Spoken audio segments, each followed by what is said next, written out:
ഇന്നത്തെ ദൈവവചന ചിന്തയ്ക്ക് വേണ്ടിയിട്ട് നമ്മൾ യേശുവിനെക്കുറിച്ച് നമുക്കൊക്കെ ഒരുപാട് കാര്യങ്ങൾ നമ്മൾ അറിഞ്ഞു.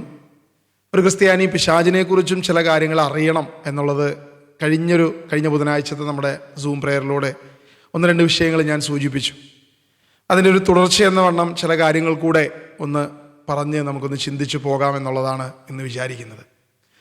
പ്രിയമുള്ളവരെ, ഇന്ന് പകൽക്കാലം ഞാൻ എൻ്റെ ഒരു ചെറിയൊരു സ്പെക്സ് ഒന്ന് നന്നാക്കാനായിട്ട് ഒരു കണ്ണാടി കടയിൽ കയറി. അപ്പോൾ അവിടെ ഇരിക്കുന്ന പയ്യൻ പെട്ടെന്ന് എന്നെ കണ്ടു, എനിക്ക് ഇതൊക്കെ കാണിച്ചു തന്നു. അത് കഴിഞ്ഞ് അവൻ ചോദിച്ചു, ചേട്ടൻ ഇന്ന ആളല്ലേ, ഇപ്പോഴും ഫോട്ടോഗ്രാഫിയൊക്കെ തന്നെയല്ലേ ചെയ്യുന്നത്? ചേട്ടൻ ഇന്ന സ്കൂളിലല്ലേ പഠിച്ചത്? +2 ഇന്ന സ്ഥലത്തായിരുന്നില്ലേ പഠിച്ചത്? ഇങ്ങനെ പെട്ടെന്ന് ഇങ്ങനെ വിവരങ്ങൾ ഇങ്ങനെ പറഞ്ഞുകൊണ്ടിരിക്കുക. അപ്പോൾ ഞാനിങ്ങനെ ആകെ സ്റ്റക്കായി. കാരണം എനിക്ക് ഇവനെയാണെങ്കിൽ ഒരു മുഖപരിചയം പോലുമില്ല. ഞാനിവൻ ഇന്ന് വരെ കണ്ടതായിട്ട് എനിക്കൊരു ഓർമ്മയില്ല. കാരണം ഞാൻ അങ്ങനെ മറക്കാറില്ല കണ്ടവരെ. പക്ഷേ എങ്കിലും ഇപ്പോൾ എനിക്കൊരു ടെൻഷനായി, ഇത് ആരാണ്? അപ്പോൾ ഞാൻ കുറച്ച് നേരം ഒന്ന് ശ്രദ്ധിച്ച് നോക്കി. ഞാൻ ചോദിച്ചേടാ, എനിക്ക് മനസ്സിലായില്ല എന്ന് പറഞ്ഞപ്പോൾ അവൻ, ചേട്ടൻ എന്നെ മനസ്സിലാവാൻ സാധ്യതയില്ല, ഞാൻ ചേട്ടനെ പരിചയമുണ്ട്, ചേട്ടൻ്റെ ഒരു ഫ്രണ്ട് വഴിയാന്നൊക്കെ പറഞ്ഞ് ഇങ്ങനെ പറഞ്ഞു. അപ്പോൾ എന്നെക്കുറിച്ച് അവനറിയാം എല്ലാ കാര്യം. എനിക്കാണെങ്കിൽ അവനെക്കുറിച്ച് ഒന്നും അറിയില്ല. കാരണം ഞാൻ പഠിച്ച സ്കൂളിൽ തന്നെ എൻ്റെ ജൂനിയറായിട്ട് പഠിച്ചതാണ്. അപ്പോൾ ആ സമയത്ത് നമ്മുടെ കയ്യിലിരിപ്പൊക്കെ ഇത്തിരി നല്ലതായിരുന്നുകൊണ്ടായിരിക്കാം പെട്ടെന്ന് ഞാനിങ്ങനെ ആലോചിക്കുക, നമ്മൾ താടി വെച്ച് നോക്കി, പക്വതയൊക്കെ ഇത്തിരി ഉണ്ടാവണം എന്ന് വിചാരിച്ചിട്ട് ഇതൊക്കെ വെച്ച് നോക്കിയിട്ടും വലിയ മാറ്റമൊന്നുമില്ല. +2 മധുര 17 ചെയ്ത കുരുത്തക്കേടൊക്കെ ഇപ്പോഴും ഓർത്തിരിക്കുക പിള്ളേർ. വലിയ മാറ്റമൊന്നുമില്ലല്ലോ എന്ന് ഞാനിങ്ങനെ ചിന്തിച്ചിങ്ങനെ പോരുമായിരുന്നു. നമ്മൾ ദൈവവചനത്തിൽ ചില കാര്യങ്ങൾ ചിന്തിച്ച ഒരു കാര്യം നമുക്ക് മനസ്സിലാവും. ഒരു ദൈവ പൈതൽ ക്രിസ്തുവിനെ അറിയുക, ദൈവത്തെ അറിയുക, ദൈവവചനത്തെ മനസ്സിലാക്കുക, വിശുദ്ധ ബൈബിൾ വായിക്കുക, മനസ്സിലാക്കുക, പഠിക്കുക, ഇതൊക്കെ ഒരു ദൈവ പൈതലിൻ്റെ അത്യന്താപേക്ഷിതമായിട്ടുള്ളൊരു കാര്യമാണ്. അതുപോലെ തന്നെ നമ്മുടെ ശത്രുവിനെയും നമ്മൾ തിരിച്ചറിയുക.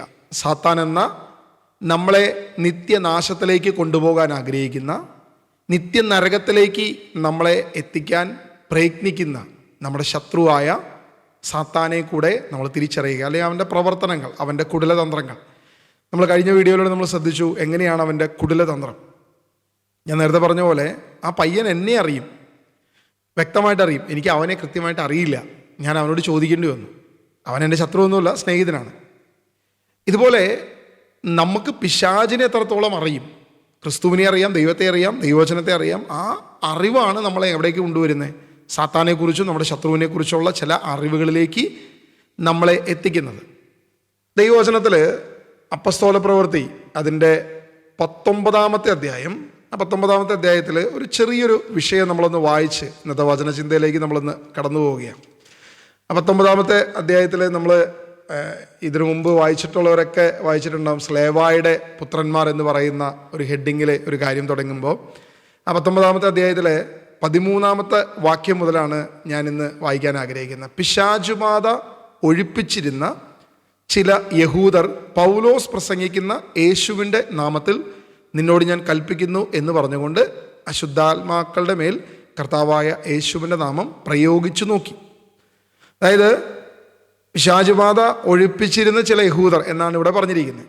അതായത് ചില രീതികളിലൊക്കെ അവർ ഈ പറയുന്ന ഗിമ്മിപ്പുകളൊക്കെ കാണിച്ചു കൊണ്ടിരുന്ന് അത്യാവശ്യം അഡ്ജസ്റ്റ് ചെയ്ത് മുന്നോട്ട് പോയിക്കൊണ്ടിരുന്ന ചില യഹൂദരായിട്ടുള്ള ആളുകൾ അവരെന്ത് ചെയ്തു? യഹൂദനായ പൗലോസ്, ആ പൗലോസ് ഇന്ന് ക്രിസ്ത്യാനിയായി. അപ്പോൾ ആ പൗലോസ് ക്രിസ്തുവിനെ പ്രസംഗിക്കാൻ തുടങ്ങി. ആ പൗലോസ് പ്രസംഗിക്കുന്ന യേശുവിൻ്റെ നാമത്തിൽ നിന്നോട് ഞാൻ കൽപ്പിക്കുന്നു എന്ന് പറഞ്ഞ് അശുദ്ധാത്മാക്കളുടെ മേൽ യേശുവിൻ്റെ നാമം. അപ്പോൾ ഇവർക്ക് യേശുവിനെ അറിയില്ല. ആരാണ് യേശു? ആരാണ് ദൈവം? എന്താണ് യേശു ചെയ്തത്? ഇതിനെക്കുറിച്ച് യാതൊരുവിധ അറിവില്ല. ആകെ അറിയാവുന്നത് പൗലോസ് യേശുവിനെ കുറിച്ച് പ്രസംഗിക്കുന്നു, ഇത്രയേ അവർക്ക് അറിയത്തുള്ളൂ. അങ്ങനെ പൗലോസ് പ്രസംഗിക്കുന്ന യേശുവിൻ്റെ നാമം ഇവരൊന്ന് ഉപയോഗിച്ച് നോക്കി. അതിൻ്റെ പരിണിത ഫലം എന്താണെന്ന് 14-ാം വാക്യം പറയുന്നുണ്ട്. യഹൂദരുടെ ഒരു പ്രധാന പുരോഹിതനായ സ്ലേവായുടെ 7 പുത്രന്മാരും ഇങ്ങനെ ചെയ്തുകൊണ്ടിരുന്നു. എന്നാൽ അശുദ്ധാത്മാവ് അവരോട് ഇപ്രകാരം മറുപടി പറഞ്ഞു, യേശുവിനെ എനിക്കറിയാം, പൗലോസിനെ എനിക്കറിയാം. 2 പേരെ. 1, എനിക്ക് യേശുവിനെ അറിയാം. 2, എനിക്ക് പൗലോസിനെ അറിയാം. അതായത് ഈ നാമത്തെ ഞാൻ നന്നായിട്ട് അറിയുന്നു. യേശു എന്ന നാമത്തെ എനിക്ക് വ്യക്തമായിട്ട് അറിയാം. ആരാണ് യേശു? എന്താണ് യേശു എന്ന നാമത്തിൻ്റെ പ്രത്യേകത? ഇതെല്ലാം എനിക്കറിയാം. അപ്പോൾ യേശുവിനെ എനിക്കറിയാം. ഇനി പൗലോസിനെയും എനിക്കറിയാം, കാരണം കുറച്ച് കാലം ഞാൻ അവനെ ഉപയോഗിച്ചതാണ്. സഭയെ പീഡിപ്പിക്കാൻ ഞാൻ അവനെ ഉപയോഗിച്ചതാണ്. അപ്പോൾ പൗലോസിനെയും എനിക്കറിയാം. അങ്ങനെ പറഞ്ഞുകൊണ്ടാണ് സാത്താൻ തുടങ്ങുന്നത്. അശുദ്ധാത്മാവ് അവരോട് പറയുകയാണ്, ഇവർ രണ്ടുപേരെയും എനിക്കറിയാം, എന്നാൽ നീ ആരാ? എടാ പീറച്ചിറക്ക, നീ ആരാ യേശുവിൻ്റെ നാമം ഉപയോഗിക്കാൻ? ഇപ്പോൾ കഴിഞ്ഞ ദിവസം എൻ്റെ വീഡിയോയിലൊരു കമൻ്റ് ഇങ്ങനെ വന്നു, നമ്മുടെ മിഷിയ മിഷൻ ഡെലിവറൻസ് മിനിസ്ട്രി എന്നുള്ളോ. എടാ ഡെലിവറൻസ് മിനിസ്ട്രി നടത്താൻ നീ ആരടാ പീറച്ചെറുക്ക എന്ന് പറഞ്ഞിട്ടൊരു കമൻറ്റ്. ശരിയാ, അത് ചിന്തിച്ച ആളെ സംബന്ധിച്ച് അദ്ദേഹത്തിൻ്റെ അറിവും ആ ഒരു കാര്യങ്ങളെയും സംബന്ധിച്ച് നോക്കുമ്പോൾ സ്വാഭാവികമായും അദ്ദേഹത്തിൻ്റെ ഹൃദയത്തിൽ തോന്നുന്ന നിഷ്കളങ്കമായ ചോദ്യമാണ്. കാരണം ഒരു ഡെലിവറൻസ് നടത്താൻ അല്ലെങ്കിൽ ഡെലിവറൻസ് മിനിസ്ട്രി എന്ന് നമ്മൾ പേരിടാൻ നീ ആരാണ് എന്ന് ചോദ്യം അവരെ സംബന്ധിച്ച് സ്വാഭാവികമാണ്. ഇത് സാധിക്കുമോ, അല്ലെങ്കിൽ ഇങ്ങനെ ഒരു പരിപാടി ഉണ്ടോ, ഡെലിവറൻസ് എന്ന് പറഞ്ഞൊരു കാര്യമുണ്ടോ, പിശാചുണ്ടോ, അവൻ ബന്ധിക്കുമോ, അവൻ എന്തെങ്കിലും ഇങ്ങനെയുള്ളതിനെക്കുറിച്ച് അറിവില്ലാത്തവനെ സംബന്ധിച്ചിടത്തോളം സ്വാഭാവികമായി ഈ ചോദ്യം പെട്ടെന്ന് വരും. ജീസൂഷിൻ്റെ മക്കൾക്ക് ഇത് വരത്തില്ല എങ്കിലും നോർമൽ പേഴ്സണെ സംബന്ധിച്ച് അത് സ്വാഭാവികമാണ്. കാരണം അവരിന്ന് വരെ കണ്ടിരിക്കുന്ന ഒരൊറ്റ മിനിസ്ട്രിയേ ഉള്ളൂ. അതേത് മിനിസ്ട്രി എന്ന് വെച്ച് കഴിഞ്ഞാൽ തൂമ്പ മിനിസ്ട്രി എന്ന് പറയാം നമുക്ക് വേണമെങ്കിൽ. തൂമ്പ മിനിസ്ട്രി, അതായത് ഈ തൂമ്പ മിനിസ്ട്രി എന്ന് ഞാൻ പറഞ്ഞതിന് ഒറ്റ ഉദ്ദേശമേ ഉള്ളൂ. തൂമ്പയുടെ സ്വഭാവം അറിയാലോ, ഇങ്ങോട്ട് പോരട്ടെ, അനുഗ്രഹം പോരട്ടെ, വിസ പോരട്ടെ, സമ്പത്ത് പോരട്ടെ, ജോലി പോരട്ടെ, വിവാഹം പോരട്ടെ, ഇങ്ങനെ ആവശ്യങ്ങൾ മാത്രം നടത്താൻ പ്രാർത്ഥനകളും നൊവേനകളും കർമ്മങ്ങളും ഒക്കെ നടത്തുന്ന അവർക്ക് അതേ അറിയത്തുള്ളൂ. ഈ തൂമ്പ മിനിസ്ട്രി മാത്രമേ അവർക്ക് അത് അറിയത്തുള്ളൂ. അല്ലാതെ പിശാചുണ്ടെന്നോ പിശാചിനെ ബഹിഷ്കരിക്കാൻ പറ്റുന്നോ അവർക്ക് അറിയില്ല. സ്വാഭാവികമായിട്ടും അവരെ നമ്മൾ തെറ്റു പറഞ്ഞിട്ട് കാര്യമില്ല. ഇവിടെ സാത്താൻ പറയുന്ന കാര്യം നിങ്ങളത് ശ്രദ്ധിച്ചു നോക്കുക. എനിക്ക് യേശുവിനെ അറിയാം, പൗലോസിനെ അറിയാം, എനിക്ക് വ്യക്തമായിട്ട് യേശുവിനെ അറിയാം, പൗലോസിനെ അറിയാം, പക്ഷെ നീ ആരാണ്? യേശുവിൻ്റെ നാമം ഉപയോഗിക്കാൻ നീ ആരാണ്? അപ്പോൾ യേശുവിനെ അറിയാത്തവന് യേശുവിൻ്റെ നാമം ഉപയോഗിക്കാൻ പറ്റത്തില്ല. യേശുവിനെ കുറിച്ച് പഠിപ്പിക്കാത്തവന് യേശുവിൻ്റെ നാമം ഉപയോഗിക്കാൻ പറ്റത്തില്ല. വെറുതെ ഒരുവന് യേശുവിൻ്റെ നാമം ഉപയോഗിച്ച് പ്രബോധനം നടത്താനോ ദൈവത്തിൻ്റെ നാമം ഉപയോഗിക്കാനോ അവന് സാധിക്കത്തില്ല എന്ന് ദൈവവചനം വ്യക്തമായിട്ട് പറയുകയാണ്. അതാണ് നമ്മളിവിടെ അപ്പോസ്തല പ്രവൃത്തിയിൽ നമുക്ക് വളരെ ക്ലിയർ ആയിട്ട് കാണാൻ പറ്റുന്നൊരു കാര്യം. യേശുവിനെ അറിയാവുന്നവനാണ് യേശുവിൻ്റെ നാമം ഉപയോഗിക്കാൻ അധികാരമുള്ളൂ. അപ്പോൾ ഞാനതാ പറഞ്ഞത്, ഡെലിവറൻസ് മിനിസ്ട്രി നടത്താൻ നീ ആരാണെന്ന് ചോദിക്കുമ്പോൾ യേശുവിനെ അറിയാത്തവനെ സംബന്ധിച്ചിടത്തോളം അവൻ ആ ചോദ്യം ചോദിച്ചില്ലെങ്കിൽ അത്ഭുതമുള്ളൂ. കാരണം യേശുവിനെ അറിയാവുന്നവർക്കറിയാം യേശു നൽകിയ അധികാരങ്ങൾ എന്താണ്, അവകാശങ്ങൾ എന്താണ് എന്നുള്ളത് യേശുവിനെ അറിയാവുന്ന എല്ലാവർക്കും അറിയാം. ഇനി പിശാചിനെ കുറിച്ച് നമുക്ക് എന്തറിയാം? പിശാചിനെ കുറിച്ച് നമുക്ക് വല്ല ഐഡിയ ഉണ്ടോ? അല്ലെങ്കിൽ പിശാചിന് യേശുവിനെ കുറിച്ച് എന്തൊക്കെ ഐഡിയ ഉണ്ട്? നമ്മൾ ബൈബിളിൽ വായിച്ചു വരുമ്പോൾ മർക്കോസിൻ്റെ സുവിശേഷം അതിൻ്റെ 1-ാം അധ്യായം 24-ാം വാക്യം എനിക്കിന്ന് സ്ട്രൈക്ക് ചെയ്തൊരു വാക്യമാണ്. മർക്കോസിൻ്റെ സുവിശേഷം അതിൻ്റെ 1-ാം അധ്യായം 24-ാം വാക്യം. അവൻ അലറി, നസ്രായനായ യേശുവേ, നീ എന്തിന് ഞങ്ങളുടെ കാര്യത്തിൽ ഇടപെടുന്നു? ഞങ്ങളെ നശിപ്പിക്കാനാണോ നീ വന്നിരിക്കുന്നത്? ഇതുവരെ എനിക്ക് ഓക്കെയാണ്, ആ വാക്യം വരെ. കാരണം പിശാച് അവൻ്റെ സ്വഭാവം കാണിക്കുകയാണ്. അവൻ അലറി, നസ്രായനായ യേശുവേ, നീ എന്തിന് ഞങ്ങളുടെ കാര്യത്തിൽ ഇടപെടുന്നു? ഞങ്ങളെ നശിപ്പിക്കാനാണോ നീ വന്നിരിക്കുന്നത്? അതിന് ശേഷമുള്ളൊരു വാക്ക്, നീ ആരാണെന്ന് എനിക്കറിയാം. നേരത്തെ അപ്പോസ്തല പ്രവൃത്തിയിലും സെയിം വാക്യം തന്നെ പറഞ്ഞത്, എനിക്ക് യേശുവിനെ അറിയാം, പൗലോസിനെ അറിയാം. യേശുവിനെയും യേശുവിൻ്റെ നാമം ഉപയോഗിക്കുന്ന പൗലോസിനെ എനിക്കറിയാം. രണ്ടുപേരെ അറിയാമെന്ന് പിശാച് പറഞ്ഞു. അപ്പം നോർമലി യേശുവിൻ്റെ നിന്ന് അടി കിട്ടിയിട്ടുണ്ട്, അല്ലെങ്കിൽ യേശു എന്നെ പുറത്താക്കിയിട്ടുണ്ട്, അല്ലെങ്കിൽ ഞങ്ങളുടെ കൂട്ടത്തിലുള്ളവർ പുറത്താക്കിയിട്ടുണ്ട്, ഇതായിരിക്കാമെന്നാണ് ഞാൻ വിചാരിച്ചത്. പക്ഷേ കുറച്ചുകൂടി ആഴത്തിലോട്ട് വരുമ്പോൾ മർക്കോസ് സുവിശേഷകൻ എഴുതിയിരിക്കുന്ന കാര്യം, നീ ആരാണെന്ന് എനിക്കറിയാമെന്ന് പിശാച് പറഞ്ഞു, അല്ലെങ്കിൽ പിശാച് ബാധിതൻ പറഞ്ഞു. നീ ആരാണെന്ന് എനിക്കറിയാം. ഇനി ആരാണെന്നും കൂടെ അവിടെ പിശാച് പറയാണ്, ദൈവത്തിൻ്റെ പരിശുദ്ധൻ, ദൈവത്തിൻ്റെ പരിശുദ്ധൻ തന്നെ എന്ന് പറഞ്ഞു. നീ ആരാണ്? ദൈവത്തിൻ്റെ പരിശുദ്ധൻ, അല്ലേ? നമ്മൾ നേരത്തെ കുറച്ച് മുമ്പ് വായിക്കുമ്പോൾ ഇങ്ങനെയാണ് കാണുന്നത്, നീ എന്തിനാണ് ഞങ്ങളുടെ കാര്യത്തിൽ ഇടപെടുന്നത്? നസ്രായനായ യേശുവേ, നസ്രായിൽ ജനിച്ച് ബത്ലഹേമിൽ ജനിച്ച് നസ്രായിൽ വളർന്ന ആ യേശുവേ, ഒരു തച്ചൻ്റെ മകനായ യേശുവേ, അല്ലേ? ഇതെല്ലാവർക്കും അറിയാം. ഇപ്പോൾ ഗാന്ധിജിയോട് ചോദിച്ചാൽ ഗാന്ധിജി പറയും, യേശു നല്ലൊരു പ്രവർത്തകനായിരുന്നു, അല്ലെങ്കിൽ ഒരു റിഫോർമറായിരുന്നു എന്ന് ഗാന്ധിജി പറയും.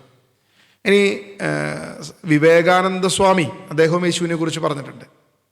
ഇന്നിപ്പോൾ ചില ചാനലിലിരിക്കുന്ന ആളുകൾ യേശുവിനെ കുറിച്ച് പറയാറുണ്ട്. അതായത് അവർ ചില രാഷ്ട്രീയ ചാനലുകളാണ്, രാഷ്ട്രീയ പെയ്ഡ് ചാനലുകളാണ്. പക്ഷെ അവരിപ്പോൾ ഇസ്രായേലിലെ യുദ്ധവുമായി ബന്ധപ്പെട്ട് ഇസ്രായേലിനെ സപ്പോർട്ട് ചെയ്യുമ്പം അവർ ബൈബിൾ പറയും, യേശുവിനെ പറയും. അവർക്ക് യേശു ദൈവമാണെന്നൊന്നുമല്ല, അല്ലെങ്കിൽ അവരെ സംബന്ധിച്ച് 33 കോടി ദൈവങ്ങളിൽ ഒരു ദൈവം എന്ന രീതിയിൽ അവർ യേശുവിനെ എടുക്കുന്നുണ്ട്, യേശുവിനെ സ്വീകരിക്കുന്നുണ്ട്. അപ്പോൾ അവരും യേശുവിനെ അറിയാം, അല്ലെങ്കിൽ യേശുവിനെ സ്വീകരിക്കും. നമ്മളിപ്പം ഇപ്പോൾ നമ്മുടെ നാട്ടിലൊക്കെ ശ്രദ്ധിച്ചോ, ബസ്സുകളിലൊക്കെ കയറി കഴിഞ്ഞാൽ, പ്രൈവറ്റ് ബസ്സിലൊക്കെ കയറി കഴിഞ്ഞാൽ ബസ്സിൽ ഒരു ഓം എന്ന് പറഞ്ഞൊരു ചിഹ്നം ഉണ്ടാവും. നമ്മുടെ താടിക്കാരനായിട്ടുള്ള അദ്ദേഹത്തിൻ്റെ ചിത്രം ഉണ്ടാവും. ഇതിൻ്റെ അപ്പുറത്തൊരു ചന്ദ്രകല ഉണ്ടാവും ചിലപ്പം. കാരണം ഒരു മതസൗഹാർദ്ദം, അവർക്കും യേശുവിനെ അറിയാമെന്നുള്ളതാണ് അവർ കാണിക്കുന്നത്. പക്ഷേ എന്താണ് അവരറിയുന്ന യേശു, അല്ലെങ്കിൽ ആരാണ് അവരറിയുന്ന യേശു? ഇവിടെ സാത്താൻ പറയുന്നൊരു കാര്യം, അല്ലെങ്കിൽ പിശാചു ബാധിതൻ പറയുന്നൊരു കാര്യം, നീ ആരാണെന്ന് എനിക്കറിയാം, ദൈവത്തിൻ്റെ പരിശുദ്ധൻ, നീ ദൈവത്തിൻ്റെ പരിശുദ്ധനാണെന്ന് എനിക്ക് നന്നായിട്ട് അറിയാം. ഇതാണ് അവനോട് പറഞ്ഞു വയ്ക്കുന്നത്. ലൂക്കാ സുവിശേഷം അതിൻ്റെ 4-ാം അധ്യായം അതിൻ്റെ 34-ാം വാക്യം കൂടി നമുക്കൊന്ന് വായിക്കാം. ലൂക്കാ സുവിശേഷം 4-ാം അധ്യായം 34-ാം വാക്യം. ഇതേ വിഷയം തന്നെയാണ് അവിടെയും സംസാരിക്കുന്ന, ഇതേ കാര്യം തന്നെയാണ് അവിടെയും പറയുന്നത്. നസ്രായനായ യേശുവേ, നീ എന്തിന് ഞങ്ങളുടെ കാര്യത്തിൽ ഇടപെടുന്നു? ഞങ്ങളെ നശിപ്പിക്കാനാണോ നീ വന്നിരിക്കുന്നത്? നീ ആരാണെന്ന് എനിക്കറിയാം, ദൈവത്തിൻ്റെ പരിശുദ്ധൻ. അപ്പം എഴുത്തുകാരൻ, സുവിശേഷകർ, ഇപ്പം മത്തായി എഴുതിയപ്പോൾ അങ്ങനെ എഴുതി, അല്ലെങ്കിൽ മർക്കോസ് എഴുതിയപ്പോൾ ഇങ്ങനെ എഴുതി, ലൂക്കോസ് എഴുതിയപ്പോൾ കുറച്ചൊരു വ്യത്യസ്തമായിട്ട് എഴുതി എന്ന് നമുക്ക് വിശ്വസിക്കാൻ പറ്റില്ല. അല്ലെങ്കിൽ അദ്ദേഹത്തിന് തോന്നിയൊരു കാര്യം എഴുതി എന്ന് പറയാൻ പറ്റത്തില്ല. എന്താണോ ലിറ്ററലി പിശാചു ബാധിതൻ പറഞ്ഞത് അതേ വാക്ക് തന്നെയാണ് ഇതാ മർക്കോസ് സുവിശേഷകനും ലൂക്കാ സുവിശേഷകനും എടുത്തുപയോഗിച്ചിരിക്കുന്നത്. നീ ആരാണെന്ന് ഞങ്ങൾക്കറിയാം, ദൈവത്തിൻ്റെ പരിശുദ്ധൻ എന്ന് വ്യക്തമായിട്ടിവിടെ പറയുക. ഇനി എന്തുകൊണ്ടാണ് പിശാച് നീ ദൈവത്തിൻ്റെ പരിശുദ്ധൻ എന്ന് വിളിക്കുന്നത്? അപ്പം ഞാൻ ഈ വാക്യം വായിച്ചപ്പോൾ എൻ്റെ ഉള്ളിൽ വന്നൊരു ചിന്ത, നമുക്കിപ്പോൾ യേശുവിനെ വ്യക്തമായിട്ട് അറിയില്ലെങ്കിലും, അല്ലെങ്കിൽ യേശു തൻ്റെ പരസ്യ ജീവിതത്തിലേക്ക് ഈ ഭൂമിയിലേക്ക് വരുമ്പോഴാണ് യേശുവിനെ നമ്മൾ അറിയുന്നത്. അല്ലെങ്കിൽ കൂടുതലായിട്ട് യഹൂദജനം പോലും യേശുവിനെ അറിയുന്നത് യേശു ഈ ഭൂമിയിലേക്ക് വരുമ്പോൾ. ഇപ്പോൾ ഈ പൗലോസ് ലീഹ ആണെങ്കിൽ ഇപ്പോൾ തന്നെ പറയുന്നൊരു കാര്യമുണ്ട്. പഴയ നിയമത്തിൽ അഗാധമായ പാണ്ഡിത്യമുള്ള അപ്പസ്തോലനായ പൗലോസ് പറയുന്നത് ഇങ്ങനെയാണ്: ദൈവിക കാര്യങ്ങളിൽ എൻ്റെ സഹോദരന്മാരെക്കാൾ കൂടുതൽ ഞാൻ ശ്രദ്ധാലുവായിരുന്നു, തീഷ്ണമയനായിരുന്നു. പക്ഷെ അത് ശരിയായ അറിവിൻ്റെ ബലത്തിലല്ല. യേശു ക്രിസ്തുവിനെ കുറിച്ച് അറിയുമ്പോഴാണ് ശരിയായ അറിവ് എനിക്ക് വരുന്നത്. അതായത് പഴയ നിയമം മാത്രം വായിച്ചപ്പോൾ എനിക്ക് ശരിയായ അറിവില്ലായിരുന്നു, എന്നാൽ ക്രിസ്തുവിനെ കുറിച്ചുള്ള അറിവിലൂടെയാണ് ഞാൻ അറിവിലേക്ക് വന്നത് എന്ന് അപ്പസ്തോലൻ തന്നെ സാക്ഷ്യപ്പെടുത്തുന്നുണ്ട്. അപ്പോൾ നമ്മളിങ്ങനെ ഒന്ന് പരിശോധിച്ച് നോക്കിയാൽ, അപ്പസ്തോലനായ പൗലോസ് പോലും ക്രിസ്തുവിനെ അറിയുന്നത് ഈ ഭൂമിയിലേക്ക് യേശു വന്നതിന് ശേഷമാണ്. അല്ലെങ്കിൽ പഴയ നിയമത്തിൽ പലർക്കും ക്രിസ്തുവിനെ അറിയില്ലായിരുന്നു. യേശു എന്നെ പറയുന്നുണ്ട്, എന്നിലൂടെ അല്ലാതെ ആരും പിതാവിനെ അറിയുന്നില്ല. പിതാവുമായി ഗാഢബന്ധം പുലർത്തുന്ന പുത്രനാണ് പിതാവിനെ വെളിപ്പെടുത്തുന്നത്. അപ്പോൾ പഴയ നിയമത്തിലെ പല വെളിപ്പാടുകളും ക്രിസ്തുവിലൂടെയാണ് നമുക്ക് ലഭിച്ചതെങ്കിലും ആ ക്രിസ്തുവിനെ നമ്മൾ അറിയുന്നില്ല. എവിടെയാണ് ക്രിസ്തുവിനെ അറിയുന്നത്? പുതിയ നിയമത്തിൽ യേശുവിൻ്റെ പ്രത്യക്ഷതയിലൂടെയാണ് നമ്മൾ യേശുവിനെ വ്യക്തമായി നമ്മൾ അറിയുകയും മനസ്സിലാക്കുകയും ചെയ്യുന്നത്. പക്ഷേ ജോബിൻ്റെ പുസ്തകത്തിൽ ഒരു ചെറിയൊരു സംസ്ഥാന സമ്മേളനമോ അല്ലെങ്കിൽ ജില്ലാ സമ്മേളനമോ, ഏത് സമ്മേളനമെന്ന് എനിക്കറിയില്ല, ഒരു സമ്മേളനം നടക്കുന്നുണ്ട് അല്ലേ? ജോബിൻ്റെ പുസ്തകം 1-ാം അധ്യായത്തിൽ നമ്മളൊരു സമ്മേളനം കാണുന്നുണ്ട്. അപ്പോൾ ആ സമ്മേളനം സ്വർഗത്തിലാണ്. അവിടേക്ക് ആരും ചെന്നു? സാത്താനും ചെന്നു, പിശാചും അവിടെ ചെന്നു എന്ന് വചനത്തിൽ പറയുന്നുണ്ട്. അപ്പോൾ പിശാചും ആ സമ്മേളനത്തിൽ ചെന്നിട്ടുണ്ടെങ്കിൽ ദൈവത്തെ കാണുകയും ദൈവവുമായിട്ട് കമ്മ്യൂണിക്കേറ്റ് ചെയ്യുകയും ചെയ്യുന്നുണ്ട് അല്ലേ? ദൈവം ചോദിക്കുകയാണ്, നീ എൻ്റെ പ്രിയ മകനായ ജോബിനെ കണ്ടുവോ എന്ന് ചോദിക്കുക. അത് ആരായിരിക്കും ചോദിച്ചാൽ? പിതാവായ ദൈവമായിരിക്കോ, പുത്രനായ യേശു ആയിരിക്കോ, പരിശുദ്ധാത്മാവായിരിക്കോ? ആരായിരിക്കും ചോദിച്ചത്? യേശു പറയുന്നുണ്ട്, നിങ്ങൾ എൻ്റെ ശബ്ദം മാത്രമേ കേട്ടിട്ടുള്ളൂ. യോഹന്നാന്റെ സുവിശേഷത്തിൽ പറയുന്നുണ്ട്, പിതാവിൻ്റെ ശബ്ദം നിങ്ങൾ ഇന്ന് വരെ കേട്ടിട്ടില്ല, നിങ്ങൾ എൻ്റെ ശബ്ദമാണ് കേട്ടിരിക്കുന്നത്. അതായത് കേട്ടത് മുഴുവൻ ക്രിസ്തുവിൻ്റെ ശബ്ദമാണ്, വെളിപ്പെടുന്നത് മുഴുവൻ ക്രിസ്തുവാണ്. ദൂതനായിട്ട് വരുന്ന പോലും ക്രിസ്തു വരുന്നുണ്ട്, മനുഷ്യപുത്രനായ ക്രിസ്തു വരുന്നുണ്ട്. പഴയ നിയമത്തിൽ പല സമയത്തും നമ്മൾ കാണുന്നത് ക്രിസ്തുവിനെയാണ്, ഓൾഡ് ടെസ്റ്റ്മെൻറ്റിൽ എല്ലായിടത്തും കാണുന്നത്. അപ്പോൾ ഈ ജോബിൻ്റെ പുസ്തകത്തിൽ പിശാച് ആരെയായിരിക്കും കണ്ടിരിക്കുക, അല്ലെങ്കിൽ പിശാച് ആരോടായിരിക്കും സംസാരിച്ചിരിക്കുക? അപ്പം ഞാൻ നേരത്തെ പറഞ്ഞ പോലെ +2 വെച്ച് എന്നെ കണ്ട പയ്യൻ എത്ര വർഷം കഴിഞ്ഞു എന്നെ വീണ്ടും ഒരു കണ്ണാടിക്കടയിൽ വെച്ച് കണ്ടപ്പോൾ കൃത്യമായിട്ട് അവൻ തിരിച്ചറിഞ്ഞു. ഞാൻ പറഞ്ഞല്ലോ, പക്വത വരാനായിട്ട് കഷ്ടപ്പെട്ട് താടി മുടിയൊക്കെ വളർത്തിയിട്ട് പോലും യാതൊരുവിധ മാറ്റമില്ല.